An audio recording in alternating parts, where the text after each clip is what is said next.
Hello friends, দেখো আজকে আমরা এই শামুকগুলো রান্না করব। তো রান্না করে কেমন করে খেতে হয় প্রথমে দেখবো। আমরা তো জানি না অতটা, তো আজকে রান্না করতে জানি কিন্তু কীভাবে ভাঙতে পারছি না। এটাকে আমরা এখন বাড়ি দিয়ে ভাঙবো। দেখো দুটো একসাথে হলো, দুটো একসাথে হলো। এই দেখো ভেঙে গেছে বলে যা ভেঙে যাবে দাঁড়া। তো দেখো ওগুলো খেতে হয় না, ওগুলো খেতে হয় না, এগুলো খেতে হয় না। এই যে দেখতে পাচ্ছ যে সাদা অংশটা, এই অংশটা আমরা নেব। এই যে এগুলো সব বাদ দিয়ে দেবো। দেখো এগুলো সব বাদ দিয়ে এই যে এই অংশটা আমরা নেব। সেটা এর সাথে জয়েন্ট থাকে না বলে। তুমি ছাড়ালে কীভাবে গো? এই যে এইভাবে ছাড়িয়ে নিতে হবে। একটুখানি আটকে থাকে। দেখেছো ওই গাবলার জলটা নিয়ে তিনি এই শক্ত অংশটা রান্না করবো। আর এই যে এগুলো ফেলে দিতে হবে, এগুলো খাওয়া যাবে না, ফাটিয়ে নেবো। ডাক্তার বলেছে শামুক খেতে, শামুক, তাই জন্য আমাদের এখন শামুক খাওয়া লাগবে। ডাক্তার বলেছে শামুক খেতে, শামুক নাকি চোখের অনেক উপকার করে, সেই জন্য শামুক। বন্ধুরা, আমার দাদুর চোখের অপারেশন হয়েছে, তাই জন্য আমরা এখন শামুক খাচ্ছি। হয়ে গেছে, তাহলে একদম ভালো করে কচলে কচলে দিতে হবে। কুচলে কুচলে শামুকে অনেক কাদা থাকে, সেই জন্য এগুলোকে ভালো এটা করে কাদার কচলে মতো দিতে হবে। থাকে, তো তাই জন্য কাদের গর্তের মধ্যে থাকে, তাই জন্য কাদের মতো ঠিক আছে। তো দেখো এইভাবে আমরা অনেকগুলো শামুক কচলে দিচ্ছি। এইভাবে আমরা ছোটো বড়োগুলো, অনেক ছোটো বড়ো সব ধরনের গুগলিগুলো একদমই করে নিয়েছি, দেখতে পাচ্ছ। এবার এগুলোকে আমরা ভালো করে ধুবো, নিয়ে জল, নাহলে কাদা থাকে, তাই না? তিনি বল বন্ধুদেরকে বল।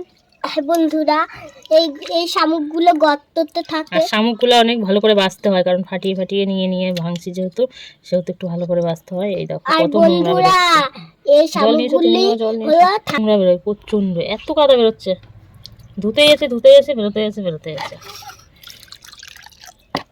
এই প্রথমবার নয়, ছোটোবেলায় একবার খেয়েছিলাম। অনেক ছোট থাকতে আমরা সবাই মিলে বাচ্চা পিকনিক করেছিলাম। বাড়ি থেকে বাটি কুটি কিছু দিছিল না আমাদের। আমরা একটা ভাঙা বাটিতে করে, পরিষ্কার করে ভাঙা বাটিটা এক কাকি দিয়েছিল, ওই বাটিটার মধ্যে মাখিয়ে টাকিয়ে মশলা টশলা দিয়ে রান্না করেছিলাম। আজকে আবার এই দ্বিতীয়বারের জন্য, এখন চোখের ডাক্তার বলেছে শামুক খেতে, সেই জন্য দ্বিতীয়বারের জন্য আবার এই রান্নাটা করার জন্য উঠেছি। দেখতে পাচ্ছ পুরো কাঁচা লঙ্কা দিয়ে রেসিপিটা হবে, তাই জন্য কয়টা কাঁচা লঙ্কা ধুয়ে নেব, একটু রসুন কুচি দিয়ে দেবো, সব একসাথে আমি মিক্সচার করে নেব। সেই জন্য এই যে দেখতে পাচ্ছ কিছু আদা কুচি, সবগুলো একবারে মিক্সচারে দিয়ে একবারে মশলাটা করে নেবো। কুচিয়ে নিয়েছি আর পেঁয়াজ কুচিয়ে নিয়েছি, দেখতে পাচ্ছ আলু কেটে পেঁয়াজ কুচিয়ে তেল দিয়ে আলুগুলোকে ভেজে দিচ্ছি। এবার আমি হলুদ দিয়ে দেবো, পরিমাণে লবণ দিয়ে দিচ্ছি, দিয়ে খুব হালকা করে ভেজে নেবো। আর একটুখানি ভেজে এটাকে নামিয়ে নেবো। তেলের মধ্যে অল্প একটু তেল দিয়ে দিলাম, একটু জিরা দিয়ে দেবো,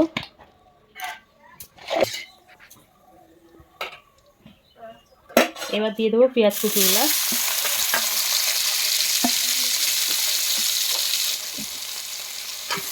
পেঁয়াজ কুচিগুলো দিয়ে একটু ভাজা করে নেবো।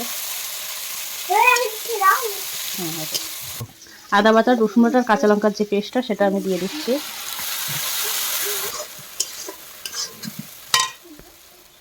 এটা একটু ভালোভাবে কষবো।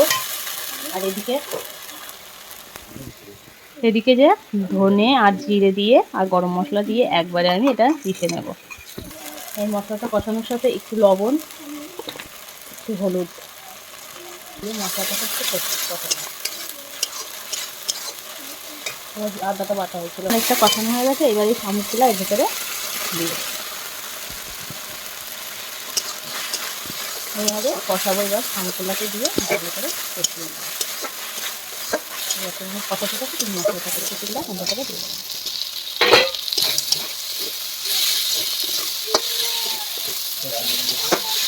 কষানো হয়ে গেছে, এবার আমি জল দিয়ে দিচ্ছি। একদম অল্প পরিমাণে একটু জল দেবো হওয়ার জন্য।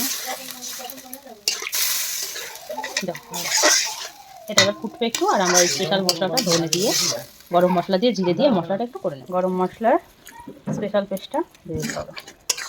এটা হচ্ছে একটা স্পেশাল মশলা। তৈরি আমাদের শামুক রান্না, রেসিপি প্রায় কমপ্লিট। মশলাটা দিয়ে আমরা এটা নামিয়ে নেব। শাক রান্না তো দেখতে পাচ্ছ। ওরা বুঝলি খাইলে তখন দিন তোমরা ওই ওরা ইয়ার খাও ওটা খাই খাতা দেখ তো সময় বাড়া